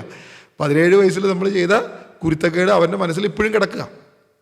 അപ്പോൾ അതേ ചിന്ത നമ്മൾ ഇവിടേക്ക് എടുത്തു വെച്ച് കഴിഞ്ഞാൽ പിശാചിന് യേശുവിനെ നന്നായിട്ട് അറിയാം. കാരണം അവിടെ നിന്ന് വെട്ടി വീഴ്ത്തുമ്പോഴും അല്ലെങ്കിൽ അവിടെയുള്ള എല്ലാ കാര്യത്തിലും പിശാച് അവിടെ ചെല്ലുകയും കമ്മ്യൂണിക്കേറ്റ് ചെയ്യുകയും ചെയ്തു എന്നൊക്കെ പറഞ്ഞ് പഴയ നിയമത്തിൽ നമ്മൾ പറയുക. അപ്പോൾ പിശാച് പറയുന്ന വാക്കിന് നമ്മൾ ഒരു വിശ്വസ്തത എടുക്കുന്നതിൻ്റെ കാരണം അത് പിശാച് പറഞ്ഞു എന്ന് ദൈവവചനത്തിൽ എഴുതി വെച്ചിരിക്കുക. അപ്പോൾ ആ വാക്ക് നമ്മൾ ശ്രദ്ധിച്ചു നോക്കുമ്പോൾ ദൈവത്തിൻ്റെ പരിശുദ്ധൻ എന്നാണ് പറഞ്ഞിരിക്കുന്നത്. എന്തുകൊണ്ടായിരിക്കും ദൈവത്തിൻ്റെ പരിശുദ്ധൻ എന്ന് പറഞ്ഞിരിക്കുന്നത്? ഇനി ദൈവത്തിൻ്റെ പരിശുദ്ധൻ എന്ന വാക്കിന് എന്തെങ്കിലും പ്രത്യേകതയുണ്ടോ? അതുകൂടി നമ്മളൊന്ന് പരിശോധിച്ച് നോക്കുക. ലൂക്കാ സുവിശേഷം 1-ാം അധ്യായം അതിൻ്റെ 35-ാം വാക്യം നമ്മളൊന്ന് പരിശോധിച്ചാൽ, ലൂക്ക അതിൻ്റെ 1-ന്റെ 35-ാം വാക്യം, അവിടെയും നമ്മൾ കാണുന്ന ഒരു പ്രധാനപ്പെട്ട വിഷയം ഇത് തന്നെയാണ്. ദൂതൻ മറുപടി പറഞ്ഞു, പരിശുദ്ധാത്മാവ് നിന്റെ മേൽ വരും. ഇനി ഇവിടെ നിങ്ങൾ ശ്രദ്ധിച്ചോ, നേരത്തെ നമ്മൾ കണ്ടത് വീണുപോയ ദൂതനാണ്, അല്ലെങ്കിൽ പിശാചിൻ്റെ ദൂതനാണ്, ഫാളൻ ഏഞ്ചലാണ്. ഇത് ദൈവത്തിൻ്റെ ദൂതൻ, ദൈവത്തിൻ്റെ മെസ്സഞ്ചർ. ആ മെസ്സഞ്ചർ വന്നിട്ട് പറയുകയാണ്, ദൂതൻ മറുപടി പറഞ്ഞു, പരിശുദ്ധാത്മാവ് നിന്റെ മേൽ വരും, അത്യുന്നതൻ്റെ ശക്തി നിന്റെ മേൽ ആവസിക്കും, ആകയാൽ ജനിക്കാൻ പോകുന്ന ശിശു പരിശുദ്ധൻ, ദൈവപുത്രൻ എന്ന് വിളിക്കപ്പെടും. പരിശുദ്ധൻ, പരിശുദ്ധൻ. അതായത് നമ്മളെപ്പോഴും വളരെ സ്ട്രിക്റ്റായിട്ട് നമ്മൾ ഫോളോ ചെയ്യുന്നൊരു കാര്യമുണ്ട്. പരിശുദ്ധൻ എന്ന് ദൈവത്തെ മാത്രമേ വിളിക്കാറുള്ളൂ. പരിശുദ്ധൻ, നമുക്കറിയാം, നമ്മൾ ഗ്രീക്ക് പദങ്ങളൊക്കെ നമ്മൾ പഠിച്ചിട്ടുണ്ട്. ഹാഗിയോൺ, ഹാഗിയോസ്, ഹാഗിയോയിസ്. തിയോളജി പഠിച്ചിട്ടുള്ളവർക്കൊക്കെ അത് ആ വാക്കുകൾ കുറച്ചുകൂടി ഉപയോഗപ്രദം നമുക്കറിയാം. ഹാഗിയോയിസ്, പരിശുദ്ധൻ എന്ന് പറയുന്ന വാക്ക് ദൈവത്തെ മാത്രമേ ഉപയോഗിക്കാറുള്ളൂ. പക്ഷേ കാത്തലിക്സിനെ സംബന്ധിച്ച് പരിശുദ്ധ മറിയം, പരിശുദ്ധ മാതാവ് എന്ന് എപ്പോഴും സ്ഥിരമായി ഉച്ചരിക്കുന്ന വാക്കാണ്, കണ്ടിന്യൂസ്ലി നമ്മൾ പറയുന്നൊരു വാക്കാണ്. അത് നമുക്കറിയാം. വെളിപാട് പുസ്തകത്തിൽ സ്വർഗീയ വിശുദ്ധരെ കുറിച്ച് ഉപയോഗിക്കുമ്പോഴും അവിടെയും ഉപയോഗിക്കുന്നുണ്ട്, ഹാഗിയോ എന്ന വാക്ക് ഉപയോഗിക്കുന്നുണ്ടെന്ന് നമുക്കറിയാം. നമ്മളതും പഠിച്ചിട്ടുള്ളൂ, ഞാൻ അതിലേക്ക് പോകുന്നില്ല. നിങ്ങൾ നോക്കൂ, ഇവിടെ പരിശുദ്ധൻ, അതായത് ദൂതൻ പറയുക, മാതാവിൻ്റെ മുമ്പിൽ ദൂതൻ പറയുകയാണ്, പരിശുദ്ധാത്മാവ് നിന്റെ മേൽ വരും, ആകയാൽ ജനിക്കാൻ പോകുന്ന ശിശു പരിശുദ്ധൻ, ദൈവപുത്രൻ എന്ന് വിളിക്കപ്പെടും. അപ്പോൾ ദൈവപുത്രനുമാണ് അവൻ. ആരാണ്? പരിശുദ്ധനുമാണ്. അപ്പോൾ നമ്മൾ ഇത്രയും കാര്യങ്ങൾ പുതിയ നിയമത്തിൽ നിന്ന് കണ്ടു. ഇനി ഇത് മൂന്നും, ഇപ്പം വീട് പോയ ദൂതൻ പറയുകയാണ്, അതുപോലെ ദൈവത്തിൻ്റെ ദൂതനും പറയുകയാണ്. ഇനി ശിഷ്യന്മാരും യേശുവിനെ കുറിച്ച് ഇതേ വാക്യം തന്നെ പറയുന്നുണ്ട്. യോഹന്നാൻ്റെ സുവിശേഷം അതിൻ്റെ 6-ാം അധ്യായം 69-ാം വാക്യം നിങ്ങളെടുത്തോ. യോഹന്നാൻ്റെ സുവിശേഷം 6-ാം അധ്യായം 69-ാം വാക്യം. അവിടെ നീയാണ് ദൈവത്തിൻ്റെ പരിശുദ്ധൻ എന്ന് ഞങ്ങൾ വിശ്വസിക്കുകയും അറിയുകയും ചെയ്തിരിക്കുന്നു. യോഹന്നാൻ്റെ സുവിശേഷം 6-ാം അധ്യായം നമുക്ക് വളരെ ശ്രേഷ്ഠമായൊരു അധ്യായമാണ്, പ്രത്യേക വിഷയമാണ് അവിടെ പറയുന്നത്. നമുക്കറിയാവുന്ന ഒരു കാര്യമാണ്. എന്താണ്? യേശു ക്രിസ്തുവിൻ്റെ ആ അപ്പത്തെക്കുറിച്ചും നിത്യജീവനെക്കുറിച്ചും തൻ്റെ ശരീര രക്തങ്ങളെക്കുറിച്ചുള്ള ഏറ്റവും പ്രഗത്ഭമായ, ഏറ്റവും ശക്തമായ പ്രബോധനങ്ങളടങ്ങിയ ഇന്നത്തെ വിശുദ്ധ കുർബാനയോ കർത്തൃമേശയോ എന്നൊക്കെ പറയുന്ന ഏറ്റവും ശക്തമായ ദൈവവചനം നമുക്ക് വേണ്ടി, നിത്യജീവന് വേണ്ടി തൻ്റെ ശരീരരക്തങ്ങളെ നൽകിയ ആ കാര്യത്തെക്കുറിച്ച് പറഞ്ഞപ്പോൾ അനേക പേര് ഇടറിപ്പോയി. പലർക്കത് വിശ്വസിക്കാൻ പറ്റിയില്ല, അല്ലെങ്കിൽ സ്വീകരിക്കാൻ പറ്റിയില്ല. പറഞ്ഞ രീതിയിൽ അത് ഉൾക്കൊള്ളാനോ അല്ലെങ്കിൽ മനസ്സിലാക്കാനോ സ്വീകരിക്കാനോ പറ്റിയില്ല. അത് ഉൾക്കൊള്ളാൻ കഴിയാതെ വന്നപ്പോൾ യേശുവിൻ്റെ ശിഷ്യരിൽ അനേകർ പേര് ഇടറിപ്പോയി, ഒത്തിരി പേര് പോയി. അങ്ങനെ ഇടറിപ്പോയി കഴിഞ്ഞപ്പോൾ അവരോട് യേശു ചോദിക്കുക, നിങ്ങളും പോകാൻ ആഗ്രഹിക്കുന്നുവോ എന്ന് ചോദിക്കുമ്പോൾ ശിമയോൻ പത്രോസ് മറുപടി പറഞ്ഞു, കർത്താവേ, ഞങ്ങൾ ആരുടെ അടുത്തേക്ക് പോകും? നിത്യജീവൻ്റെ വചസ്സുകൾ നിന്റെ പക്കലുണ്ട്, നീയാണ് ദൈവത്തിൻ്റെ പരിശുദ്ധൻ എന്ന് ഞങ്ങൾ വിശ്വസിക്കുകയും അറിയുകയും ചെയ്തിരിക്കുന്നത്. പത്രോസിൻ്റെ മാത്രം ഒരു ഡെഫിനിഷനല്ല, ഞങ്ങളെന്നാണ് ഉപയോഗിച്ചിരിക്കുന്നത്. അപ്പം അപ്പസ്തോലന്മാരുടെ ഒരു ടോട്ടൽ ഡെഫിനിഷനായിട്ട് നമുക്കതിനെ ഉൾക്കൊള്ളാം. കാരണം തൊട്ട് മുമ്പിലത്തെ വാക്യം പത്രോസ് പറയുന്നത്, ഞങ്ങളുടെ ആരുടെ അടുത്തേക്ക് പോകും? നിത്യജീവൻ്റെ വചനം നിന്റെ അടുത്താണല്ലോ ഉള്ളത്. എന്നിട്ട് പറയുകയാണ്, ഞങ്ങൾ എന്ത് വിശ്വസിക്കുന്നു? നീ ദൈവത്തിൻ്റെ പരിശുദ്ധനാണെന്ന് വിശ്വസിക്കുന്നു. നീ ദൈവത്തിൻ്റെ പരിശുദ്ധൻ, മറ്റാരെയും നമുക്ക് പരിശുദ്ധനെന്ന് വിളിക്കാൻ പറ്റില്ല എന്നൊക്കെ പറയുമ്പോൾ ഇവിടെ സാത്താൻ പറയുന്നു യേശു പരിശുദ്ധനാണെന്ന്, ദൂതൻ പറയുന്നു, മാലാഖ പറയുന്നു യേശു പരിശുദ്ധനാണെന്ന്, പത്രോസും ശിഷ്യന്മാരും പറയുന്നു യേശു പരിശുദ്ധനാണ്. പക്ഷെ ഇപ്പോഴും പലർക്കും യേശു പരിശുദ്ധനാണെന്നോ അല്ലെങ്കിൽ യേശു ദൈവമാണെന്നോ വിശ്വസിക്കാൻ സാധിക്കുന്നില്ല എന്നുള്ളതാണ് ഇവിടുത്തെ പ്രധാനപ്പെട്ട പ്രശ്നം. ഇനി നമ്മൾ സങ്കീർത്തന പുസ്തകം അതിൻ്റെ 16-ാം അധ്യായം അതിൻ്റെ 10-ാം വാക്യത്തിലേക്ക്, അവിടുന്ന് എന്നെ പാതാളത്തിൽ തള്ളുകയില്ല, അങ്ങയുടെ പരിശുദ്ധൻ ജീർണിക്കാൻ അനുവദിക്കുകയില്ല. ഇത് ഒരു പ്രവചന ഗ്രന്ഥമാണെന്ന് നമുക്കറിയാം, സങ്കീർത്തനം, അല്ലേ? ഞാൻ ഇത്തിരി സ്ലോ ആയിട്ട് പോകുന്നത് ഒത്തിരി വചനങ്ങൾ വായിപ്പിക്കുന്നുണ്ട് കേട്ടോ, ഒത്തിരി പവർ പോകാണ്ട് സ്ലോ ആയിട്ട് പോകുന്നത് അതുകൊണ്ടാണ്. അപ്പോൾ ദൈവവചനം പറയുകയാണ്, അവിടുന്ന് എന്നെ പാതാളത്തിൽ തള്ളുകയില്ല, അങ്ങയുടെ പരിശുദ്ധൻ ജീർണിക്കാൻ അനുവദിക്കുകയുമില്ല. അപ്പോൾ ദൈവാത്മാവ് ഒരു പ്രവചനം പറയുമ്പോൾ അവിടെയും യേശുവിനെ കുറിച്ച് പറയുകയാണ്, അവിടുന്ന് എന്നെ പാതാളത്തിൽ തള്ളുകയില്ല, അങ്ങയുടെ പരിശുദ്ധൻ. യേശുവിനെ കുറിച്ച് പറയുന്നത് അങ്ങയുടെ പരിശുദ്ധൻ. അവിടെയും പരിശുദ്ധൻ എന്ന വാക്കാണ് യേശുവിനെ ഉപയോഗിച്ചത് എന്ന് നമുക്ക് കാണാം. ഇനി നമ്മൾ നേരെ ഏശയ്യായുടെ പ്രവചനത്തിലേക്ക് വരിക. ഏശയ്യ അതിൻ്റെ 6-ാം അധ്യായം അതിൻ്റെ 3-ാം വാക്യം. ഏശയ്യ അതിൻ്റെ 6-ാം അധ്യായം 3-ാം വാക്യം. അതിൻ്റെ 6-ന്റെ 1 മുതൽ നമുക്കൊക്കെ പ്രഗത്ഭമായ നമുക്കൊക്കെ ഇഷ്ടമുള്ളൊരു വാക്കാണ്. ഉസിയ രാജാവ് മരിച്ച വർഷം കർത്താവ് ഉന്നതമായ ഒരു സിംഹാസനത്തിൽ ഉപവിഷ്ടനായിരിക്കുന്നത് ഞാൻ കണ്ടു. ഈ വചനം നമ്മൾ വായിക്കുമ്പോൾ ശ്രദ്ധിക്കണേ, ഉന്നതമായ ഒരു സിംഹാസനത്തിൽ അവനിരിക്കുന്നു. ഈ വാക്ക് നിങ്ങളൊന്ന് ശ്രദ്ധിച്ച് ഒന്ന് മനസ്സിൽ വെച്ചാണേ, കാരണം നമുക്ക് അടുത്ത ഒരു വാക്യം വായിക്കുമ്പോൾ നമുക്ക് ഇതും കൂടി ഒന്ന് കണക്ട് ചെയ്ത് ശ്രദ്ധിച്ചു പോകാനുണ്ട്. ഉസിയ രാജാവ് മരിച്ച വർഷം കർത്താവ് ഉന്നതമായ ഒരു സിംഹാസനത്തിൽ ഉപവിഷ്ടനായിരിക്കുന്നത് ഞാൻ കണ്ടു. അപ്പോൾ ദൈവത്തെക്കുറിച്ചാണ്, യഹോവയെക്കുറിച്ചാണ്. അവനിരിക്കുന്നത് ഉന്നതഗിരിയിലാണ്, ഉന്നതമായ സിംഹാസനത്തിലാണ് അവനിരിക്കുന്നത്. അവിടുത്തെ വസ്ത്രാഞ്ചലം ദേവാലയം മുഴുവൻ നിറഞ്ഞു നിൽക്കുന്നു. അവിടുത്തെ ചുറ്റും സെറാഫുകൾ നിന്നിരുന്നു. അവയ്ക്ക് 6 ചിറകുണ്ടായിരുന്നു. 2 ചിറകുകൾ കൊണ്ട് മുഖവും 2 കൊണ്ട് പാദങ്ങളും അവ മറച്ചിരുന്നു. 2 ചിറകുകൾ പറക്കാനുള്ളവയായിരുന്നു. 3-ാമത്തെ വാക്യം, അവ പരസ്പരം ഉദ്ഘോഷിച്ചു കൊണ്ടിരുന്നു, പരിശുദ്ധൻ പരിശുദ്ധൻ സൈന്യങ്ങളുടെ കർത്താവ് പരിശുദ്ധൻ. നിങ്ങൾ ശ്രദ്ധിക്കണേ, 3 പ്രാവശ്യം അവിടെ പരിശുദ്ധൻ എന്നുപയോഗിച്ചു. പരിശുദ്ധൻ പരിശുദ്ധൻ സൈന്യങ്ങളുടെ കർത്താവ് പരിശുദ്ധൻ 3 പ്രാവശ്യം. ഇത് ദൈവവചനം എന്തുകൊണ്ടായിരിക്കും സെറാഫുകൾ 3 പ്രാവശ്യം അവർ ഉദ്ഘോഷിച്ചു കൊണ്ടിരുന്നു എന്ന് പറഞ്ഞിട്ട് 3 പ്രാവശ്യമാണ് എഴുത്തുകാരൻ അവിടെ എഴുതിയിരിക്കുന്നത്. പരിശുദ്ധൻ പരിശുദ്ധൻ സൈന്യങ്ങളുടെ കർത്താവ് പരിശുദ്ധൻ, നമ്മുടെ യഹോവ പരിശുദ്ധൻ, കർത്താവ് പരിശുദ്ധൻ എന്നവിടെ പറഞ്ഞിരിക്കുന്നത്.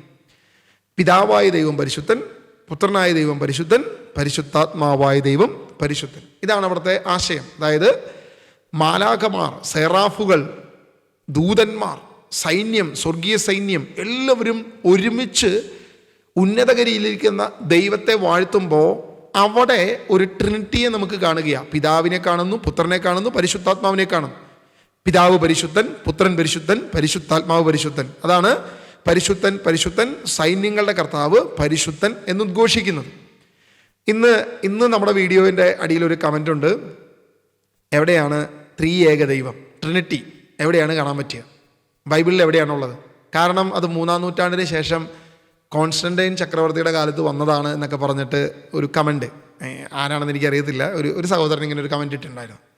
നമ്മൾ ഓൾഡ് ടെസ്റ്റ്മെൻറ്റിൽ ഉൽപ്പത്തി മുതൽ മലാക്കി പുസ്തകം വരെയും അതുപോലെ തന്നെ ന്യൂ ടെസ്റ്റ്മെൻറ്റിൽ നമുക്ക് കാണാൻ പറ്റുന്ന ഒരു ദൈവിക സാന്നിധ്യം തന്നെയാണ് പിതാവിനെയും പുത്രനെയും പരിശുദ്ധാത്മാവിനെയും.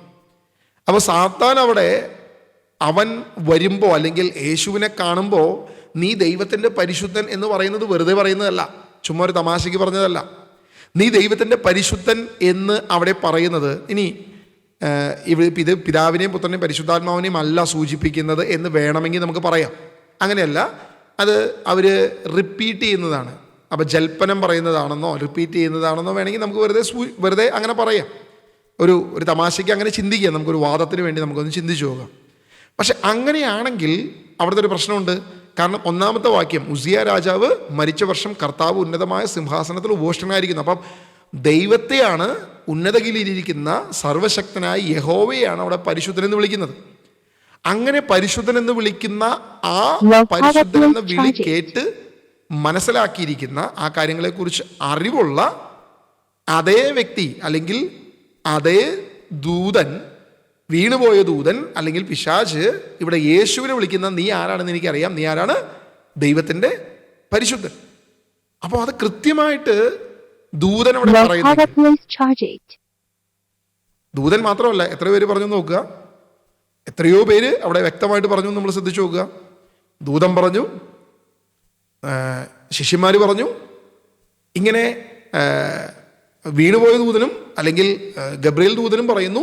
എല്ലാവരും ഒരേ വാക്ക് തന്നെ പറയുന്നത് ആരാണ്? നീ പരിശുദ്ധനാണ് എന്ന് വ്യക്തമായിട്ട് പറയുന്നു. യെശയ്യാ പ്രവചനം അതിൻ്റെ 41-ാം അധ്യായം അതിൻ്റെ 4-ാം വാക്യം നമ്മളവിടെ ഇങ്ങനെയാണ് വായിക്കുന്നത്. ആരംഭം മുതൽ തലമുറകൾക്ക് ഉണ്മ നൽകിയ ഇവയെല്ലാം പ്രവർത്തിച്ചത് ആരാണ്? ആദിയിലുള്ളവനും അവസാനത്തോടു കൂടെയുള്ളവനുമായ കർത്താവായ ഞാനാണ്, ഞാൻ തന്നെ അവൻ. ഈ ഒരു വിഷയം നമ്മൾ ഇതിനു മുമ്പ് പറഞ്ഞിട്ടുള്ളതാണ്. ഞാൻ തന്നെ അവൻ എന്ന് പറയുമ്പോൾ അവിടെ നമുക്ക് 2 പേരെ കാണാൻ പറ്റും. ഞാൻ തന്നെ അവൻ എന്നാണ് പറഞ്ഞിരിക്കുന്നത്. അപ്പോൾ അവിടെ ഞാനും ഉണ്ട്, മറ്റൊരു അവനും ഉണ്ട്. ഞാൻ തന്നെ അവൻ എന്നാണ് പറഞ്ഞു വെച്ചിരിക്കുന്നത്. ആ ആരംഭം മുതൽ തലമുറകൾക്ക് ഉണ്മ നൽകിയ ഇവയെല്ലാം പ്രവർത്തിച്ചത് ആരാണ്? അതൊരു ചോദ്യം ചോദിക്കുന്നത്. എന്നിട്ട് പറയാണ്, ആദിയിലുള്ളവനും അവസാനത്തോടു കൂടെയുള്ളവനുമായ കർത്താവായ ഞാനാണ്, ഞാൻ തന്നെ അവൻ എന്നാ പറഞ്ഞു വെച്ചിരിക്കുന്നത്. ഇനി അതിൻ്റെ തന്നെ 14-ാമത്തെ വാക്യത്തിലേക്ക് നമ്മൾ വരികയാണെങ്കിൽ, കർത്താവ് അരുളി ചെയ്യുന്നു, കൃമിയായ യാക്കോബേ, ഇസ്രായേലെ ഭയപ്പെടേണ്ട, ഞാൻ നിന്നെ സഹായിക്കും. കർത്താവ് അരുളി ചെയ്യുന്നു, ഇസ്രായേലിൻ്റെ പരിശുദ്ധനാണ് നിൻ്റെ രക്ഷകൻ. ആരാണ് നിൻ്റെ രക്ഷകൻ? ഇസ്രായേലിൻ്റെ പരിശുദ്ധനാണ് നിൻ്റെ രക്ഷകൻ.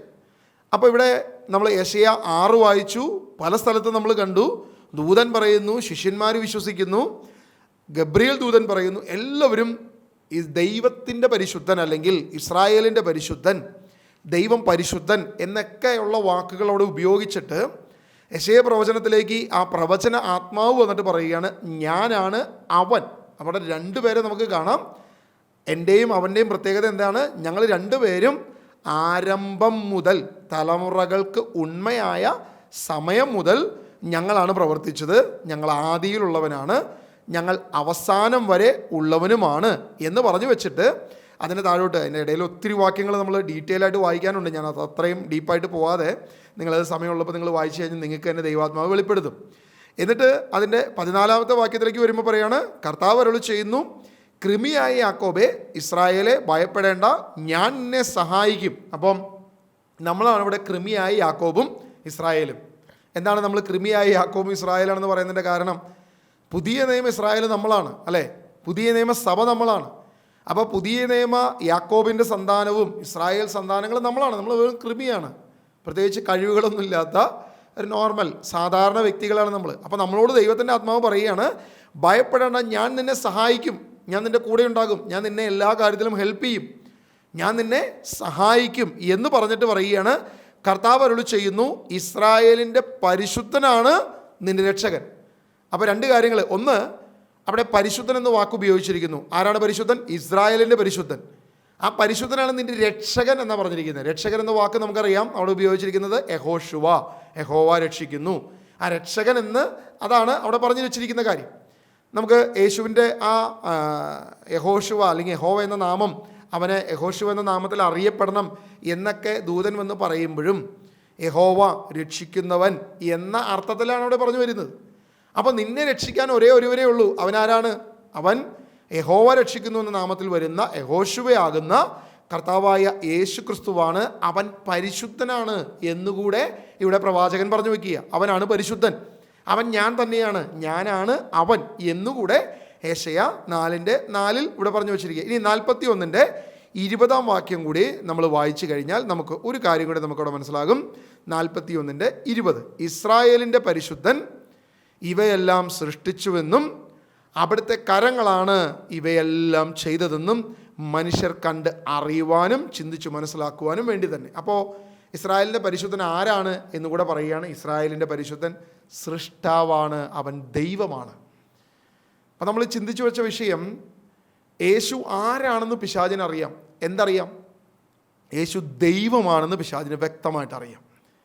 അതാണ് ഇസ്രായേലിൻ്റെ പരിശുദ്ധനെന്നും അല്ലെങ്കിൽ ദൈവത്തിൻ്റെ പരിശുദ്ധനെന്നും ഒക്കെ അവൻ പറയുന്നത്. നമ്മൾ മർക്കോസ് സുവിശേഷം 1-ാം അധ്യായം നമ്മൾ ആദ്യം വായിച്ച വാചനം നിങ്ങൾ ശ്രദ്ധിച്ചാൽ നമുക്കറിയാം, താൻ ആരാണെന്ന് അറിയാവുന്നത് കൊണ്ട് യേശു അവനോട് സംസാരിക്കാൻ അനുവദിച്ചില്ല, പിശാചുക്കളെ സംസാരിക്കാൻ അനുവദിച്ചില്ല എന്നാണ് യേശു പറയുന്നത്. മർക്കോസ് സുവിശേഷം 1-ാം അധ്യായത്തിൽ നമ്മളത് വായിക്കുന്നുണ്ട്. അതേ അധ്യായത്തിൽ തന്നെ 1:34 വിവിധ രോഗങ്ങൾ ബാധിച്ചിരുന്ന വളരെ പേരെ അവൻ സുഖപ്പെടുത്തി, അനേക പിശാചുക്കളെ അവൻ പുറത്താക്കി, പിശാചുക്കൾ തന്നെ അറിഞ്ഞിരുന്നത് കൊണ്ട് സംസാരിക്കാൻ അവനെ അനുവദിച്ചില്ല. സംസാരിക്കേണ്ട, നീ മിണ്ടാണ്ടിരുന്നാൽ മതി. കാരണം എന്താ? നീ പറഞ്ഞല്ല ഇവർ മനസ്സിലാക്കേണ്ടത്, എൻ്റെ പ്രവൃത്തി കണ്ട് നിങ്ങൾ എന്നെ തിരിച്ചറിയുവിൻ, ഞാൻ ചെയ്യുന്നത് കണ്ടിട്ട് നിങ്ങളെന്നെ മനസ്സിലാക്കുവിൻ ഞാൻ ആരാണെന്ന്. പലരും ചോദിക്കാറുണ്ട്, യേശു താൻ ദൈവമാണെന്ന് പറഞ്ഞോ?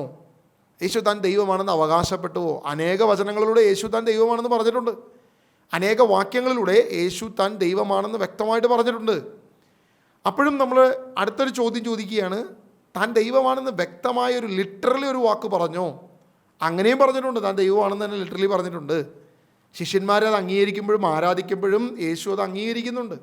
യേശു അത് സൈൻ ചെയ്യുന്നുണ്ട്. ഇങ്ങനെ പല കാര്യങ്ങളും നമ്മൾ പല വചനത്തിലൂടെ നമ്മൾ കഴിഞ്ഞ കുറേ വീഡിയോകളിൽ നമ്മൾ പരിശോധിച്ചിരിക്കുന്ന, പല ക്ലാസ്സുകളിൽ നമ്മൾ ചിന്തിച്ച് വെച്ചിരിക്കുന്ന കാര്യമാണ്. ഇനി വീണ്ടും നമ്മൾ ഇവിടെ ഈ ഒരു ഡയമെൻഷനിൽ നമ്മൾ നോക്കുമ്പോൾ ദൂതന്മാർ വരെ പറയുകയാണ് യേശു ദൈവമാണ്. കാരണം യേശു ദൈവമാണെന്ന് അറിഞ്ഞതുകൊണ്ടാണ് അവിടെ ദൂതൻ പറയുന്നത് നീ ദൈവത്തിൻ്റെ പരിശുദ്ധൻ എന്ന വാക്ക് അവിടെ ഉപയോഗിക്കുന്നു. ആ ദൈവത്തിൻ്റെ പരിശുദ്ധൻ എന്ന് ഉപയോഗിച്ചത് കൊണ്ട് തൊട്ടടുത്ത് താഴോട്ട് വരുമ്പോൾ പിശാചുക്കൾ തന്നെ അറിഞ്ഞിരുന്നത് കൊണ്ട് കൂടുതലൊന്നും സംസാരിക്കേണ്ട, നീ ഇത്രയും സംസാരിച്ചായി എന്ന് പറഞ്ഞ് അവരെ നിശബ്ദനാക്കി. യേശു അവരെ നിശബ്ദനാക്കി എന്ന് ദൈവവചനത്തിൽ വ്യക്തമായിട്ട് നമ്മൾ കാണുകയാണ്. അപ്പം യേശയ പ്രവചനത്തിലൂടെ അവൻ ദൈവമാണെന്നും അവൻ യഹോവയാണെന്നും പിതാവായ ദൈവത്തോട് സമനാണെന്നും ഇങ്ങനെയുള്ള വിഷയങ്ങളെല്ലാം നമ്മൾ ഇപ്പോൾ ഈ ഒരു വചനത്തോട് ബന്ധപ്പെടുത്തി നമുക്ക് മനസ്സിലാക്കാൻ സാധിച്ചു. ഇനി 57:15 യെശയ്യാ പ്രവചനം തന്നെ അതിൻ്റെ 57-ാം അധ്യായം അതിൻ്റെ 15-ാം വാക്യം കൂടി വായിച്ച് നമ്മൾ ഒരു കാര്യം കൂടി ഒന്ന് മനസ്സിലാക്കാൻ പോവുകയാണ്. യെശയ്യാ 57:15 അത്യുന്നതനും മഹത്വപൂർണനുമായവൻ അനന്തതയിൽ വസിക്കുന്ന പരിശുദ്ധൻ എന്ന നാമം വഹിക്കുന്നവൻ. നിങ്ങൾ ശ്രദ്ധിക്കണേ, വളരെ വ്യക്തതയോടെ പറയുന്നത് അത്യുന്നതനാണവൻ, അവൻ മഹത്വപൂർണനാണ്, അവൻ അനന്തതയിൽ വസിക്കുന്ന പരിശുദ്ധൻ എന്ന നാമം വഹിക്കുന്നവൻ അരുളി ചെയ്യുന്നു, ഞാൻ ഉന്നതനായ വിശുദ്ധ സ്ഥലത്ത് വസിക്കുന്നു, ഞാൻ ഉന്നതമായ വിശുദ്ധ സ്ഥലത്ത് വസിക്കുന്നു, അനുതാപികളുടെ ഹൃദയത്തെയും വിനീതരുടെ ആത്മാവിനെയും നവീകരിക്കാൻ ഞാൻ അവരോടുകൂടെ വസിക്കുന്നു. വളരെ വളരെ പെർഫെക്റ്റായിട്ട് എനിക്ക് തോന്നുന്നു വലിയ വിശുദ്ധീകരണങ്ങളില്ലാതെ മനസ്സിലാക്കാൻ സാധിക്കും ഇവിടെ യേശുവിനെ കുറിച്ചാണ് പറയുന്നത്. കാരണം അവനാണ് അനുതപിക്കുന്നവരുടെ ഉള്ളിൽ വസിക്കുന്നത്. അനുതാപികളുടെ ഹൃദയത്തെയും വിനീതരുടെ ആത്മാവിനെയും നവീകരിക്കാൻ ഞാൻ അവരോടുകൂടെ വസിക്കുന്നു. അവരുടെ ഉള്ളിൽ വന്ന് വസിക്കുന്നവനാണ് ഞാൻ പരിശുദ്ധാത്മാവ്. ആരുടെ ഉള്ളിലാണ് വരുന്നത്? വിനീതൻ്റെ ഉള്ളിൽ. പേരും കൊണ്ട് വിനീതൻ ഉണ്ടായാൽ പോരാ, പേരും കൊണ്ട് വിനയം ഉണ്ടായാൽ പോരാ. അവൻ വിനയനും വിനീതനുമാണെങ്കിൽ അവൻ്റെ ഉള്ളിൽ വന്ന് ആര് വസിക്കും? ഈ ഉന്നതനായ സർവശക്തനായ ദൈവം വന്ന് വസിക്കും എന്നാ പറയുന്നത്. എന്നിട്ട് അവൻ്റെ ആത്മാവിനെ നവീകരിക്കാൻ ഞാൻ അവരോട് കൂടെ വസിക്കും. ദൈവം നമ്മോട് കൂടെ എമ്മാനുവൽ അവൻ വിളിക്കപ്പെടും. ദൈവം നമ്മുടെ ഉള്ളിൽ വന്ന് വസിക്കുമെന്ന്, നമ്മുടെ ഉള്ളിൽ വന്ന് അവൻ വസിക്കുമെന്ന് ദൈവമാണ് നമുക്ക് വാഗ്ദാനം നൽകിയിരിക്കുന്നത്. പഴയ നിയമത്തിൽ കിടക്കുക. ഇനി അവൻ ആരാണ്? ആ ക്യാരക്ടർ സ്റ്റഡി കൂടി നോക്കുക. അത്യുന്നതനും മഹത്വപൂർണനുമായവനാണ് അവൻ സർവശക്തനായ അത്യുന്നതനായ മഹത്വമുള്ളവനാണ്, അനന്തതയിൽ വസിക്കുന്ന പരിശുദ്ധൻ എന്ന നാമം വഹിക്കുന്നവനാണ്. അതായത് അവൻ്റെ നാമം എന്താണ്? പരിശുദ്ധനെന്ന് മറ്റാർക്കും ഉപയോഗിക്കാത്ത പരിശുദ്ധൻ എന്ന നാമം വഹിക്കുന്നവൻ അവനാണ്. അതായത് ദൈവമാണ് പരിശുദ്ധൻ. പിതാവായ ദൈവം, പുത്രനായ ദൈവം, പരിശുദ്ധാത്മാവ് അവനാണ് പരിശുദ്ധൻ. അവൻ അത്യുന്നതങ്ങളിലാണ് വസിക്കുന്നത്, അവൻ മഹത്വത്തിലാണുള്ളത്. ആ ഉന്നതമായ വിശുദ്ധ സ്ഥലത്ത് വസിക്കുന്ന പരിശുദ്ധൻ എന്ന നാമം വഹിക്കുന്ന അവൻ ഇപ്പോൾ എവിടെ വന്ന് വസിക്കുന്നു പറയുന്നത്? ഈ കൃമിയായ യാക്കോബേ, നീ കൃമിയാണെങ്കിൽ നിന്നെ ഞാൻ സഹായിക്കുമെന്ന് പറഞ്ഞ ഈ കൃമിയായ വെറും മനുഷ്യൻ്റെ ഉള്ളിൽ വന്ന് വസിച്ച് കഴിഞ്ഞാൽ, കാണാൻ വലിയ ഭംഗിയൊന്നുമില്ലാത്ത, വലിയ അധികാരമൊന്നുമില്ലാത്ത, വലിയ കുപ്പായമൊന്നുമില്ലാത്ത, വലിയ നൈറ്റി ഒന്നും ഇടാത്ത നമ്മുടെ ഉള്ളിലും വന്ന് വസിക്കുമെന്ന് ദൈവം. അങ്ങനെ നമ്മുടെ ഉള്ളിൽ വന്ന് വസിച്ച് കഴിഞ്ഞാൽ ആ വസിക്കുന്ന ആത്മാവ് പിശാചുക്കളെ ബഹിഷ്കരിക്കും. അപ്പോൾ ഡെലിവറൻസ് മിനിസ്ട്രിയാവും. അല്ലെങ്കിൽ ഏത് മിനിസ്ട്രിയാണ്? നമ്മൾ നേരത്തെ പറഞ്ഞ പോലെ തൂമ്പ മിനിസ്ട്രി മാത്രമായിരിക്കും നമുക്ക് ഉണ്ടാവുക, വേറൊരു മിനിസ്ട്രി ഉണ്ടാവില്ല. പോരട്ടെ, ഇങ്ങോട്ട് പോരട്ടെ, അനുഗ്രഹം പോരട്ടെ. ഈ അനുഗ്രഹത്തിന് മാത്രം ഇരിക്കുന്ന, അല്ലേ? നമ്മളിപ്പോഴും ദൈവത്തെ അറിയാവുന്നവൻ ഇത് ചെയ്യത്തില്ല എന്നുള്ളതാണ് സത്യം. എനിക്ക് ദൈവത്തെ അറിയാമെങ്കിൽ നമ്മൾ ദൈവത്തോട് ചോദിക്കും. ഇനി ചോദിക്കണ്ട, ദൈവം തന്നെ തരും. അതാണ് ദൈവവചനം പറയുന്നത്. എന്നാൽ ദൈവം ആഗ്രഹിക്കുന്നത് നമ്മൾ ചോദിക്കാനാണ്. കാരണം പിതാവുമായി ബന്ധം പുലർത്തുന്ന മക്കളെയാണ് ദൈവത്തിന് ഇഷ്ടം. നിങ്ങൾ ചോദിക്കുവിൻ, നിങ്ങൾക്ക് ലഭിക്കും, നിങ്ങൾ മുട്ടുവിൻ, നിങ്ങൾക്ക് തുറന്നു കിട്ടും. ദൈവമായിട്ട് ബന്ധം ഉണ്ടാവണം. ഇങ്ങനെ ബന്ധമില്ലാത്തവരാണ് വളഞ്ഞ വഴി മൂക്കെ പിടിക്കുക, അല്ലേ? അപ്പനും മോനും തമ്മിൽ അടിയാണെങ്കിൽ അമ്മയോട് പറഞ്ഞ് കാര്യം സാധിക്കാൻ നോക്കും. അപ്പോൾ ദൈവത്തെ അറിയില്ല, അല്ലെങ്കിൽ ദൈവമായി യാതൊരുവിധ ബന്ധമില്ലാത്തവനാണ് ഈ പരിപാടി ചെയ്യത്തുള്ളൂ. അല്ലെങ്കിൽ ദൈവമായിട്ട് ബന്ധമുണ്ടെങ്കിൽ, അല്ലെങ്കിൽ ദൈവമായിട്ടുള്ള ആ ദൈവത്തെ അറിയാമെങ്കിൽ, ആരാണെന്നെങ്കിലും അറിയാമെങ്കിൽ നമുക്ക് ചോദിക്കാം, അവൻ തരും. പക്ഷെ അത് ആരാണെന്ന് അറിയണം, അവൻ ദൈവമാണെന്ന്. ആ യേശു തന്നെ ദൈവമാണെന്ന് നമ്മൾ മനസ്സിലാക്കണം. അല്ലാതെ ഗാന്ധിജി മനസ്സിലാക്കിയ പോലെ യേശുവിനെ അറിഞ്ഞതുകൊണ്ടോ, ഇന്ന് ക്രിസ്ത്യാനി എന്ന നാമധേയത്തിൽ അറിയാവുന്നവൻ യേശുവിനെ വിശ്വസിക്കുന്നതുകൊണ്ടോ, അല്ലെങ്കിൽ പ്രവാചകനായിട്ട് അംഗീകരിക്കുന്നവരുണ്ട്, നല്ല മനുഷ്യനായിട്ട്, നല്ല റിവോൾട്ടറായിട്ട്, നല്ല റിഫോർമറായിട്ട്, വിപ്ലവകാരിയായിട്ട്. നമുക്കിപ്പം അറിയാം, ചില വിപ്ലവ പാർട്ടികളുടെയൊക്കെ സംസ്ഥാന സമ്മേളനത്തിനൊക്കെ ഏറ്റവും നല്ല വിപ്ലവകാരിയായിട്ട് ഈ താടിക്കാരൻ്റെ ചിത്രമൊക്കെ വരയ്ക്കുന്നത് ഞാൻ കണ്ടിട്ടുണ്ട്.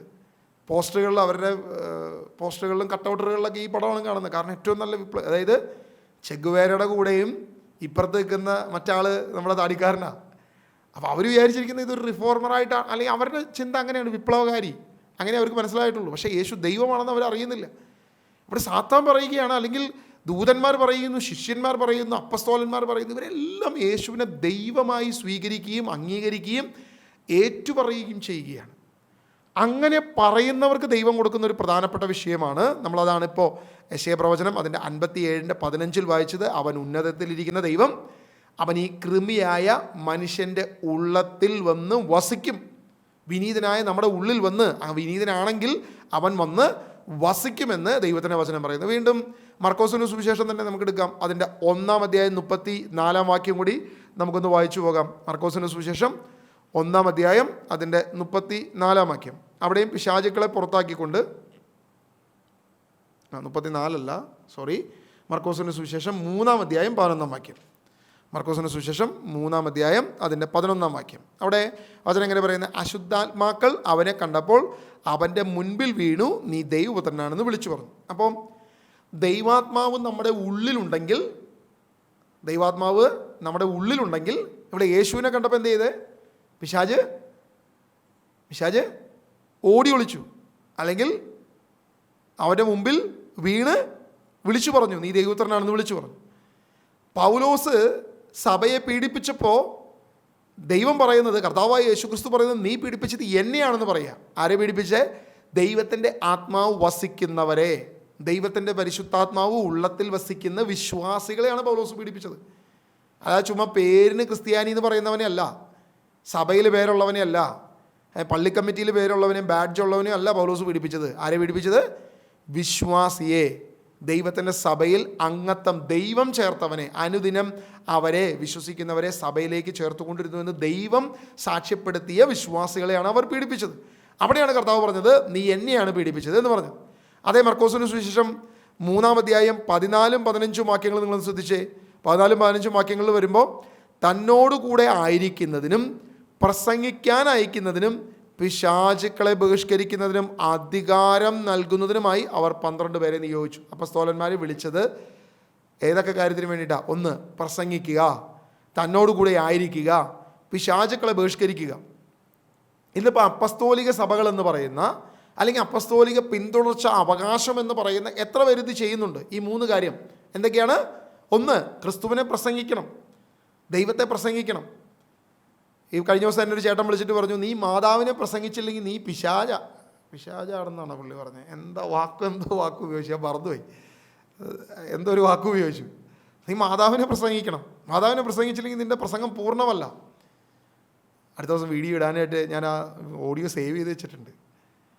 അപ്പം ഇങ്ങനെ, അതായത് മാതാവിനെ പ്രസംഗിക്കണം എന്ന് പറഞ്ഞേ എന്നോട്. ഇവിടെ കർത്താവ് പറഞ്ഞത് തന്നോടുകൂടെ ആയിരിക്കുന്നതിനും പ്രസംഗിക്കുന്നതിനും. അവിടെ മാതാവിനെ പ്രസംഗിക്കുന്ന കാര്യമല്ല പറഞ്ഞേ, ക്രിസ്തുവിനെ പ്രസംഗിക്കുക.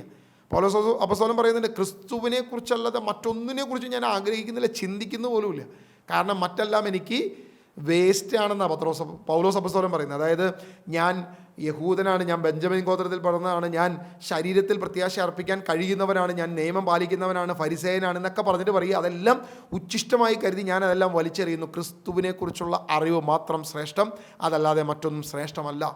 അത് മാത്രം എനിക്ക് മതി. അതാ പൗലോസ് അപ്പോസ്തലൻ പറയുന്നത്, എനിക്ക് വേറെ ഒന്നും വേണ്ട. അപ്പോൾ ഇവിടെ പ്രസംഗിക്കുന്നവർ ആരെയാണ് പ്രസംഗിക്കുന്നത്? ക്രിസ്തുവിനെയാണോ പ്രസംഗിക്കുന്നത്? മാതാവിനെയാണോ പ്രസംഗിക്കുന്നത്? അപ്പോൾ ക്രിസ്തുവിനെ പ്രസംഗിക്കാനാണ് കർത്താവ് വിളിച്ചത്. അപ്പോൾ പ്രസംഗിക്കാനും, പിന്നെ എന്തിനാണ്? തന്നോടുകൂടെ ആയിരിക്കുവാൻ, ക്രിസ്തുവിനോട് കൂടി ആയിരിക്കുവാൻ. ഇവിടെ ചില ആളുകൾക്ക് ക്രിസ്തുവിനോട് കൂടി ആയിരിക്കാൻ താല്പര്യമില്ല, യേശുവിനോട് കൂടി ആയിരിക്കാനല്ല താല്പര്യം. ഇപ്പം ഇന്നൊരു സഹോദരൻ എന്നെ വിളിച്ചിട്ട് പറഞ്ഞു, അവരുടെ ഇടവകയിൽ 1000 മണി ജപമാല, 1000 മണി ജപമാല. അറിയാതെ കേൾക്കുന്ന കാര്യം പറഞ്ഞുകൊണ്ടാണ്, ആരും ഇനി ജപമാല ഭക്തരുണ്ടെങ്കിൽ എന്നോട് ക്ഷമിക്കുക. 1000 മണി ജപമാല. അപ്പോൾ അവിടെ പറഞ്ഞു കേട്ടൊരു കാര്യം ഇതാണ്, 50 നന്മ നിറഞ്ഞ പറയുമ്പോൾ ഒരു സ്വർഗസ്ഥനായ. ഞാൻ ഈ ആദിമസഭ എന്തായിരുന്നു അനുപാതം? സ്വർഗസ്ഥനായ 150 ചൊല്ലിക്കൊണ്ടായിരുന്നു അവർ പോയത്. 12-ാം നൂറ്റാണ്ട് വന്നപ്പം 10 നന്മ നിറഞ്ഞ പറയുമ്പോൾ ഒരു സ്വർഗസ്ഥനായും, അതായത് സ്വർഗസ്ഥനായ ദൈവത്തിന് പ്രാധാന്യമില്ലാതെ അതിനെ മാറ്റി നിർത്തി 10 നന്മ നിറഞ്ഞ പറയുമ്പോൾ എന്നുള്ള പ്രാർത്ഥന ചൊല്ലി ദൈവത്തിനുള്ള പ്രാധാന്യത്തെ മാറ്റി പകരം മറിയത്തിൻ്റെ നന്മയ്ക്കുള്ള പ്രാധാന്യത്തെ ഉയർത്തി കാണിക്കാൻ തുടങ്ങി. 10 തന്നെ എനിക്ക് യാതൊരു വിധത്തിലും സഹിക്കാൻ പറ്റുന്ന കാര്യമല്ല, കാരണം കർത്താവിനെ താഴ്ത്തി. അപ്പോഴാണ് ഞാൻ കേൾക്കുന്നത് 50 ഇടയിൽ ഒരു സ്വർഗസ്ഥനായ. അപ്പം നിങ്ങൾ ആലോചിച്ച് നോക്കി, ഇത് ആരാണ് ഇതിൻ്റെ പുറകിൽ? 50 നന്മ നിറഞ്ഞ പറയുമേ എന്ന് പറഞ്ഞിട്ട് ഒരു സ്വർഗസ്ഥനായ പറഞ്ഞാൽ മതി, പ്രാർത്ഥിച്ചാൽ മതി എന്ന് പറയുമ്പോൾ ആരാണ് ഇതിൻ്റെ പുറകിൽ? നിങ്ങളൊന്ന് ചിന്തിച്ച് നോക്കുക. ഞാനായിട്ട് ഇനിയൊരു സ്റ്റേറ്റ്മെൻറ്റ് പറയുന്നില്ല, ആരെയും വിഷമിപ്പിക്കുന്നില്ല. തെറി കേട്ട് മടുത്തു, അതുകൊണ്ടാണ് കുറച്ച് കുറവ് മതി. തുമ്മി മടുത്തു. ഇനി അത്ര തുമ്മാൻ ആഗ്രഹിക്കാത്തതുകൊണ്ടാണ് പറയുന്നത്. അപ്പം ഇങ്ങനെ ആക്കി വെച്ചു.